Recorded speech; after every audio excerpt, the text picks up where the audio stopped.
ក្មេងចាំងជួយពីចារណា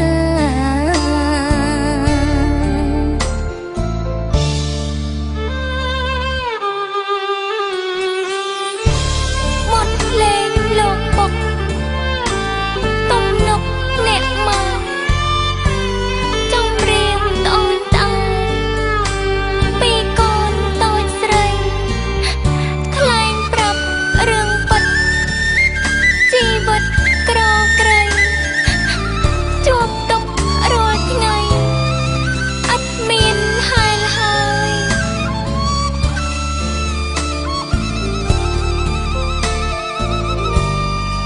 អ្នកមានភ្លើងពណ៌លំអសន្ទៅខ្ញុំក្ររស់នៅក្រោមភ្លើងតារាគេស្រវឹងប្រាំងខ្ញុំស្រវឹងស្រាគេមានវិឡាខ្ញុំ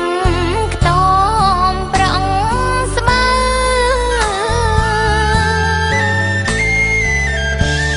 នរងនៃខ្ញុំឋានសួគ៌